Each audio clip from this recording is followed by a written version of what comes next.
Hello दोस्तों, welcome back to road to IIT. और जैसे कि आप सबको पता है कि हमारा इंटीग्रल कैलकुलस का कोर्स ऑलमोस्ट खत्म होने आया है। हमने डिफाइनाइट इंटीग्रेशन भी स्टार्ट कर दिया है और लास्ट टाइम हमने डिफाइनाइट इंटीग्रेशन की कुछ प्रॉपर्टीज देखी थी और उसके ऊपर हम आज बहुत ही बेसिक न्यूमेरिकल्स है वो सॉल्व करने वाले हैं। ठीक है, तो चलिए शुरू करते हैं। आगे बढ़ने से पहले again this is our email address road2it@gmail.com। आप यहाँ पे हमें अपने डाउट्स, क्वेरीज, सजेशंस भेज सकते हैं। ठीक है, चलिए आज का पहला क्वेश्चन देखते हैं। लास्ट टाइम जो हमने प्रॉपर्टीज देखी थी उस पे से ही ये सारे के सारे क्वेश्चन मैंने लिए हैं। ठीक है, ओके। बहुत ही सुंदर क्वेश्चन, बहुत ही अच्छा क्वेश्चन है, पहला ही क्वेश्चन हमारा। और ये क्वेश्चन आई थिंक प्रीवियस कोई एग्जाम में भी आया हुआ है। ठीक है, तो हम देखने वाले हैं। चलिए पहला ही क्वेश्चन देखते हैं।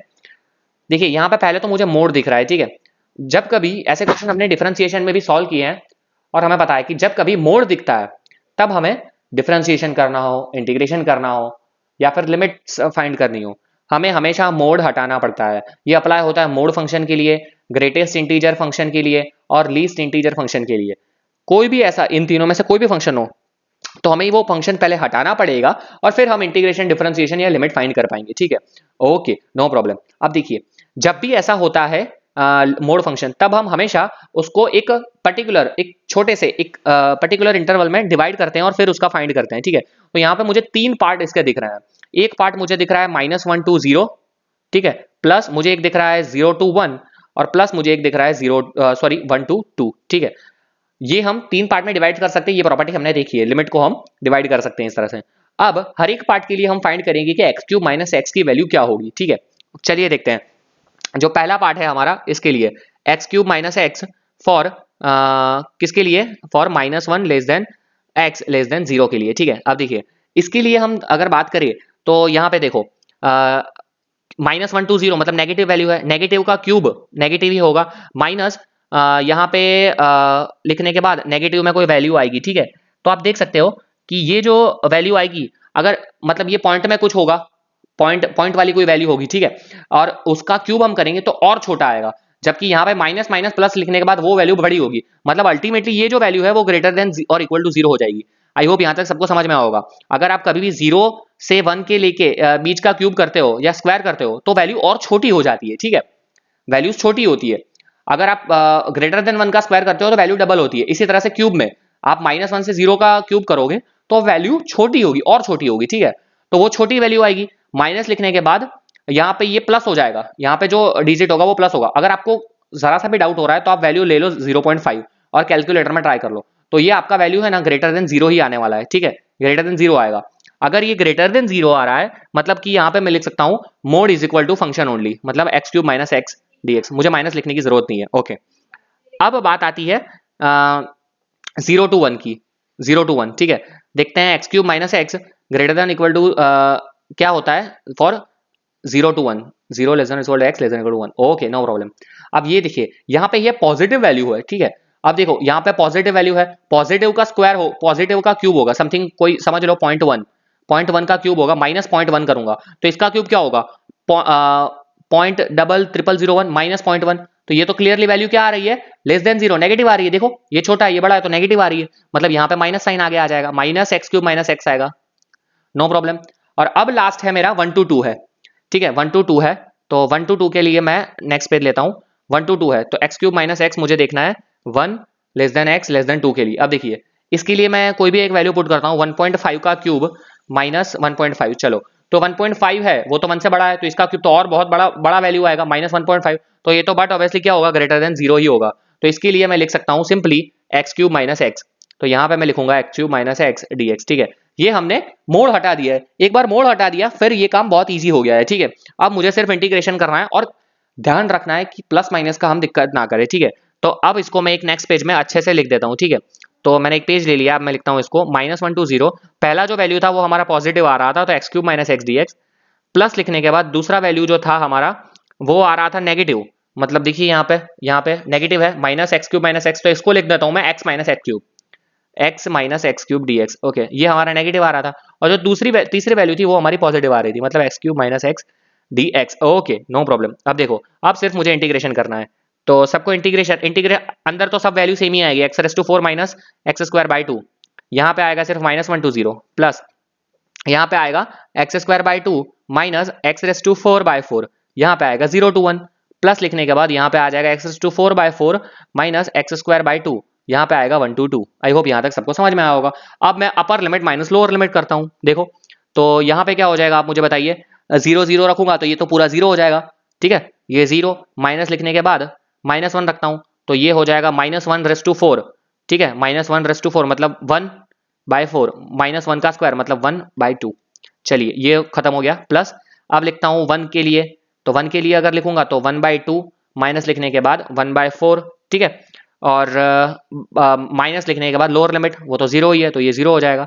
फिर प्लस लिखता हूँ मैं, फिर आएगा 2 के लिए, तो 2 के लिए अगर मैं लिखता हूँ तो 2 रेस टू 4 मतलब 16, 16/4 दैट इज 4, फिर 2 यहाँ पे तो 2 स्क्वायर बाई 2 मतलब 2, ठीक है, फिर माइनस लिखता हूँ और फिर 1 के लिए वैल्यू पुट करता हूँ तो 1/4 माइनस 1/2, ठीक है। आई होप यहाँ तक सबको समझ में आया होगा। यही इसमें डिफाइनेट इंटीग्रेशन में यही बहुत दिक्कत दे देता है, अगर यहाँ पे एक भी प्लस माइनस की दिक्कत हो गई तो आपका आंसर नहीं आएगा। आप देखो ये हो जाएगा मेरा -1/4 plus 1/2 plus 1/2 minus 1/4 plus 2 minus 1/4 plus 1/2। I hope यहाँ तक ये चीज सबको समझ में आई होगी। अब देखो यहाँ पे अगर मैं इसको सिंप्लीफाई करता हूँ तो ये हो जाएगा मेरा 1/2 1/2 1/2 that is 3/2 minus 1/4 1/4 1/4 that is 3/4 और लास्ट में है +2 तो ये मेरा हो जाएगा 11/4। ये मेरा फाइनल आंसर आ गया। आई होप सबको समझ में आया होगा। मोड प्लस डिफाइनेट इंटीग्रेशन का फॉर्मूला है, छोटी छोटी चीजों का ही ध्यान रखना है, बाकी ये क्वेश्चन इतना टफ नहीं था आई विल से, ठीक है, लेकिन हाँ कैलकुलेशन मिस्टेक होने के चांसेस यहाँ पे ब्राइट होते हैं हमेशा। ओके चलिए अब बढ़ते हैं हमारे नेक्स्ट क्वेश्चन की ओर। Next question again -π/4 to π/4 sine square x dx बोला है। देखिए मैंने आपको जब हम थियरम पढ़ रहे थे तभी मैंने आपको बताया था कि जब माइनस लिमिट सेम है और साइन डिफरेंट है तब हम इसको हम चेक कर सकते हैं इवन ऑड फंक्शन से। देखिए जो थी हमारी लास्ट प्रॉपर्टी, दिस प्रॉपर्टी, जब लिमिट सेम हो लेकिन साइन डिफरेंट हो, यहाँ पे माइनस है यहाँ पे प्लस है, तो हम इवन ऑड चेक कर सकते हैं, ठीक है। तो यहाँ पे अभी जो फंक्शन है अगर इवन होगा तो 2 0 2 हो जाएगा और अगर ऑड हो जाएगा तो डायरेक्ट आंसर 0 हो जाएगा, ठीक है, बहुत ही इजीली पता चल सकता है यहाँ पे। देखिए ये क्वेश्चन, तो यहाँ पे फंक्शन कौन सा है, साइन स्क्वायर है, साइन एक्स तो छोड़ ही दीजिए, ऊपर क्या है स्क्वायर है, स्क्वायर किसी एक्स स्क्वायर किसी भी फंक्शन का स्क्वायर मतलब इवन फंक्शन है, यहीं से पता चल रहा है मुझे, ठीक है। इवन फंक्शन है तो मैं डायरेक्टली लिख सकता हूं 0 to π/4 आगे आ जाएगा 2 साइन स्क्वायर एक्स dx, ठीक है। मैंने डायरेक्ट क्वेश्चन आधा कर दिया यहाँ पे, नो प्रॉब्लम। अब देखो यहाँ पे 2 है 0 to π/4, हमें पता है साइन स्क्वायर एक्स को कैसे सॉल्व करना है, हमने किया है पहले इनडिफाइनेट है, माइनस कॉस 2x/2, ठीक है, सिंगल फंक्शन में करते हैं, साइन स्क्वायर का हमारे पास नहीं है, cos 2x का है, तो अब इसको मैं लिख सकता हूँ क्या, 2 और 2 एक दूसरे को मार डालेंगे तो यहाँ पे बच गया 0 to π/4 1 minus cos 2x dx, no problem at all.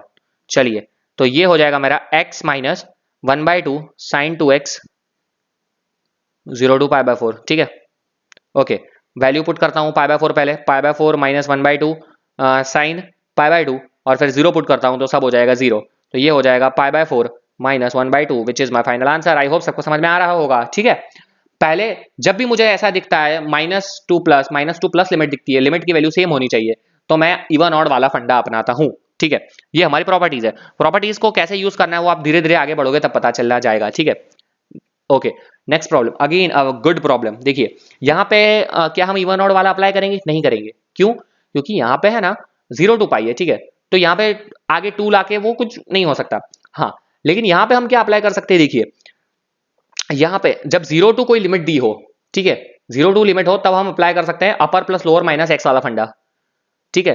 तो यहाँ पे मैं लिखूंगा मैं क्या करूंगा, फंक्शन को लिखूंगा, इसको मैं लिख सकता हूं अपर प्लस लोअर माइनस एक्स मतलब 0 to π, एक्स की जगह मैं पुट करूंगा अपर प्लस लोअर मतलब पाई प्लस 0 माइनस एक्स मतलब पाई माइनस एक्स, इसी तरह से ये हो जाएगा साइन पाई माइनस एक्स, ठीक है। यहाँ पे हो जाएगा 1 plus cos square pi minus x dx। I hope यहाँ तक सबको समझ में आया होगा। देखिए अब क्या हो जाएगा, देखिए ये आई हो जाएगा, यहाँ पे हो जाएगा 0 to π pi minus x sine pi minus x that is nothing but sine x, cos square है तो पाई माइनस एक्स में भी कोई दिक्कत नहीं होगा, कॉस स्क्वायर ही एक्स ही होगा और ये dx।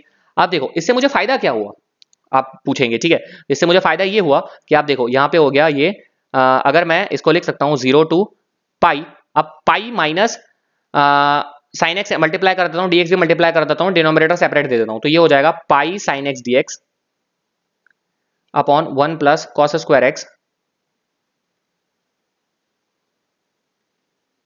1 plus cos square x, और फिर प्लस सॉरी फिर माइनस लिखने के बाद इंटीग्रेशन 0 टू पाई, यहां पे हो जाएगा x sine x divided by 1 plus cos square x dx। ठीक है, अब देखो ये चीज क्या हो गई, दिस इज नथिंग बट हमने जो अज्यूम किया था आई, जो हमें क्वेश्चन में दिया हुआ है, ठीक है, जो हमने स्टार्ट किया था आई, ये भी आई हो गया, तो ये आई सामने चला जाएगा, तो यहां पे हो जाएगा 2i। ठीक है, तो मैं क्या लिख सकता हूं, 2i is equal to 0 to क्या है, 0 to pi, pi sine x upon 1 plus cos square x, pi sine x upon 1 plus cos square x dx।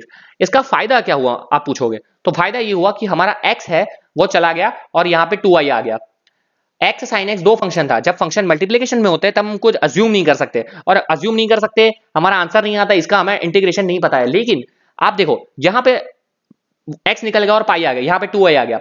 इसका मुझे एडवांटेज ये हुआ कि अब मुझे क्लियरली दिख रहा है यहाँ cos है यहाँ साइन है, तो मैं आंख बंद करके cos x is equal to t assume कर लूंगा, तो minus sine x dx is equal to क्या हो जाएगा dt, तो sine x dx is equal to क्या हो जाएगा माइनस dt।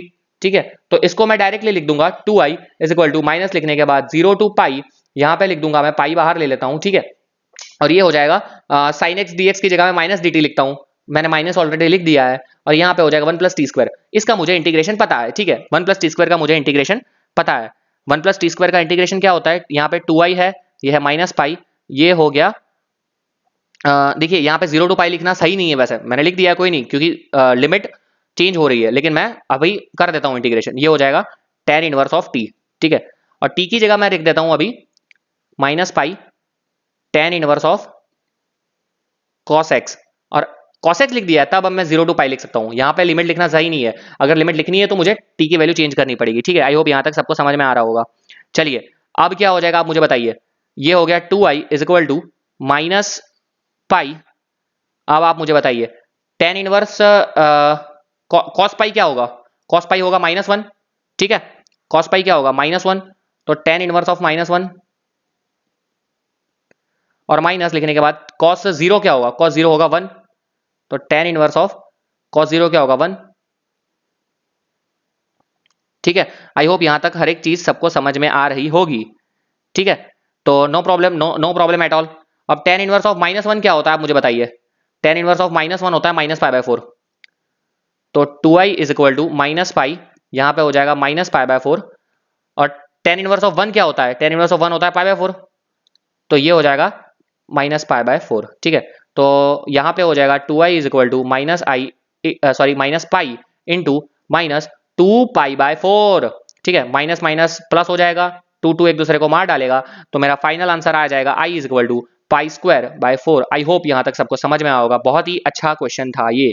ठीक है, हमने क्या देखा कि कैसे कौन सा थियरम कब यूज करना है। ठीक है, हमें पता कैसे चल सकता है दो तरीके से, कि जो फंक्शन दिया है उस पे से और जो लिमिट दी है उस पे से पता चल सकता है कि हमें कौन सा थ्योरम यूज करना है। ठीक है, ओके चलिए नेक्स्ट क्वेश्चन पे आगे बढ़ते हैं। देखिए यहाँ पे दे दिया है -1 to 1 है, देखिए अभी अभी आगे आया था, सेम लिमिट है साइन डिफरेंट है, सेम लिमिट हो साइन डिफरेंट हो तो हम तुरंत चेक करते हैं फंक्शन ऑड है या इवन है। ठीक है, अब देखो यहाँ पे देखते हैं, ऑड इवन चेक करने के लिए x की जगह -x पुट कर दो, तो ये हो जाएगा sine of -x whole raise to 5 into cos of -x whole raise to 4। ठीक है, साइन ऑफ -x हो जाता है माइनस साइन x, सबको पता है साइन इवन ऑड फंक्शन है, और उसकी भी 5 है, तो 5 होगा तो माइनस आगे आ ही जाएगा। ठीक है, और कॉस तो इवन ही फंक्शन है, तो cos x हो जाएगा, cos x टू 4 हो जाएगा। ठीक है, तो ये तो क्या आ गया, f of x is equal to आ गया minus f of -x is equal to आ गया minus of f of x। ठीक है, मतलब ये कौन सा फंक्शन हो गया, ये हो गया मेरा ऑड फंक्शन, और ऑड फंक्शन है तो आंसर कुछ भी नहीं करना है, 0 खत्म, एक ही स्टेप में। ठीक है, लेकिन ये एक स्टेप में नहीं होता, अगर यहां पे मैं 5 की जगह कर दूं 4, अगर ये 4 हो जाता तो फिर ये हो जाता इवन फंक्शन, और अगर ये इवन फंक्शन हो जाता तो फिर हमें इसे सॉल्व करना पड़ता। आई होप यहां तक सबको समझ में होगा कैसे इवन फंक्शन हो जाता, साइन ऑफ -x हो जाता माइनस साइन एक्स की पावर 4, तो वो हो जाता साइन एक्स की 4, ये पावर इवन होती है तब वो माइनस प्लस से कोई फर्क नहीं पड़ता, सबको पता है। ठीक है, कॉस से तो कोई फर्क ही नहीं है क्योंकि कॉस ऑलरेडी इवन फंक्शन है। आई होप यहाँ पे ये क्वेश्चन सबको समझ में आया होगा। इसका आंसर डायरेक्टली क्या आ जाएगा, 0। ठीक है, चलिए नेक्स्ट क्वेश्चन पे आगे बढ़ते हैं। ओके, लास्ट क्वेश्चन है शायद तक आज का। हाँ, π/6 to π/3 dx 1 plus root 10x। Okay, ठीक है। यहां पे क्या है, लिमिट ना सेम है ना जीरो वाली लिमिट है, तो कैसे, अगर कोई लिमिट सेम ना हो, सिर्फ a और b है, सिंपल a और b है, तो इसके लिए भी हमारा एक थियरम था। इसके लिए थियरम था a plus b minus x, upper plus lower minus x. वो हम थियरम हमेशा यूज कर सकते हैं और वही यहाँ पे यूज करने वाले हैं। ठीक है, तो आप यहाँ पे डायरेक्ट 10x में भी यूज कर सकते हो, लेकिन what I will prefer is, मैं इसको sin x में, sin cos में कन्वर्ट करता हूँ और फिर यूज करता हूँ। ठीक है, देखिए थोड़ा और आसानी होगा उससे। π/6 π/3 हो गया, dx upon 1 plus square root of sine x square root of cos x. π/6 to π/3 ये हो जाएगा square root of cos x square root of cos x plus square root of sine x dx। Simple simplification किया है। Okay, अब मैं लिखता हूं, यहां पे ध्यान से देखिए, ये i है और मैं फिर से इसको लिखता हूं, i is equal to π/6 to π/3, इसको मैं लिखूंगा square root of cos x cos of a plus B minus x. मतलब इसको मैं क्या लिख सकता हूं, देखिए यहां पे क्या होगा, π/3 प्लस π/6 माइनस एक्स, मतलब π/3 प्लस π/6 π/2 माइनस एक्स लिखूंगा। ठीक है, π/2 minus x, no problem, dx। यहां पे इसी तरह से यहां पे लिखूंगा कॉस ऑफ π/2 माइनस एक्स। ठीक है, कोई प्रॉब्लम नहीं है, प्लस यहां पे लिखूंगा साइन ऑफ π/2 माइनस एक्स। मुझे कोई दिक्कत नहीं है। ठीक है, ये आई ही होने वाला है। ठीक है, अब देखिए नेक्स्ट पेज, तो आई मेरा हो जाएगा, आप मुझे बताइए, π/6 टू π/3, नो प्रॉब्लम। यहाँ पे देखिए cos π/2 minus x, cos π/2 minus x, cos π/2 minus x, cos π/2 minus x, उसको मैं लिख सकता हूँ sin x। ठीक है, नो प्रॉब्लम। और देखिए यहाँ पे है cos π/2 minus x, cos π/2 minus x, again sin x, plus sin π/2 minus x, sin π/2 minus x, sin π/2 minus x, उसको मैं लिख सकता हूँ sin x, sorry cos x। ठीक है, dx। अब देखो, ध्यान से देखो, ध्यान से देखो, ये हो गया square root of sine x, square root of sine x plus cos x। आगे हमने जो आई लिया था वो ये था π/6 π/3 square root of cos x square root of sin x plus cos x। मतलब डिनोमिनेटर दोनों में सेम है, न्यूमरेटर सिर्फ डिफरेंट है। तो अब मैं क्या करूंगा, इसको मैं इक्वेशन 1 बोलता हूं, इसको मैं इक्वेशन 2 बोलता हूं और 1 प्लस 2 करता हूं। देखिए 1 प्लस 2 करने पे मुझे क्या मिलेगा, आप देख सकते हैं, i प्लस आई सामने है तो 2i, यहां पे हो जाएगा, लिमिट सेम है, π/6 टू π/3, लिमिट सेम है। ठीक है, लिमिट सेम है, नो प्रॉब्लम। डिनोमिनेटर भी सेम है, dx भी सेम है, तो डिनोमिनेटर कॉमन आ जाएगा sin x plus cos x। ठीक है, इक्वेशन 1 में था रूट cos x, ऊपर यहां है रूट sin x, तो ये हो जाएगा root cos x plus root sin x। ठीक है, और यहां पे आ जाएगा dx। देखिए ये तो क्या हो गया, ये तो एक दूसरे को मार डालेंगे, तो लास्ट में मेरा बच गया π/6 टू π/3, ये हो गया 1 dx। 1 dx मतलब आप मुझे बताइए, ये है 2i है, हाँ? बहुत बहुत दिक्कत होता है, मेरे भी दिक्कत हुआ है। 2i इज इक्वल टू, यहां पे हो जाएगा 1 का इंटीग्रेशन x, x यहाँ पे π/6 और π/3, जल्दबाजी में हम ये 2 लिखना भूल जाते हैं, तो ये हो जाएगा π/3 माइनस π/6 इनटू, ये जो 2 है नीचे आ जाएगा तो 1/2। अब π/3 minus π/6 that is nothing but π/6 ही होगा वो, इनटू 1/2, जो मेरा फाइनल आंसर आ जाएगा π/12। आई होप सबको समझ में आ रहा होगा, this is my final answer. ठीक है, अच्छा क्वेश्चन था, थोड़ा लॉजिक लगाना था कि कौन सी प्रॉपर्टी कहाँ यूज करनी है, वो हमने देखा कि अगर फिर से एक बार मैं थोड़ा ब्रीफ दे देता हूं आपको। अगर मुझे -1 to 1 दिखे, मतलब सेम लिमिट लेकिन साइन डिफरेंट, तो मैं ऑड इवन चेक करता हूं, हमेशा ऑड और इवन चेक करता हूं। ठीक है, ये थंब रूल है, ऐसा नहीं बोल सकता कि ये 100% अप्लाई होगा, लेकिन हाँ 99% में ही अप्लाई होता है। अगर 0 to a दिखे तो मैं अपर प्लस लोअर माइनस एक्स, मतलब कि एक्स की जगह पुट कर सकता हूं a माइनस एक्स और फिर सॉल्व करूंगा। अगर मुझे b to a दिखे, वैल्यू सेम नहीं है, डिफरेंट है, तो भी मैं वही upper plus lower minus x put करके सॉल्व करने का ट्राई करूंगा। This are the some basic theorem. और अगर मोड वाला फंक्शन है, अगर ये फंक्शन है मोड, बॉक्स, या फिर step function, greatest integer function, lower या फिर मोड फंक्शन, तो हम यूज करते हैं कि लिमिट को सेपरेट देना, लिमिट को डिवाइड करना। ठीक है, डिवाइड द लिमिट्स। ठीक है, आई होप सबको समझ में आ रहा होगा। ये this are the thumb rules, 100% apply नहीं होते, लेकिन 99% ये अप्लाई होते हैं। ठीक है, नेक्स्ट लेक्चर में हम ये हमारे शायद तक हमारा तीसरा लेक्चर है डिफाइनेट इंटीग्रेशन पे, और हम 3-4 लेक्चर देखेंगे, और प्रीवियस जो क्वेश्चंस हैं IIT JEE ट्रिपल में आए हुए वो हम देखेंगे। आई थिंक डिफाइनेट इंटीग्रेशन की जो प्रॉपर्टीज है वो सब खत्म हो चुकी है, जो इनडिफाइनेट वाली है वही इसमें अप्लाई तो होगी ही सारी की सारी, एक्स्ट्रा थोड़ी कुछ थी वो हमने आज देख ली है। ठीक है, so till then thank you for watching this video. Please like the video, share कर दीजिए, कॉमेंट करना ना भूले, ठीक है। मिलते हैं नेक्स्ट लेक्चर में। Thank you.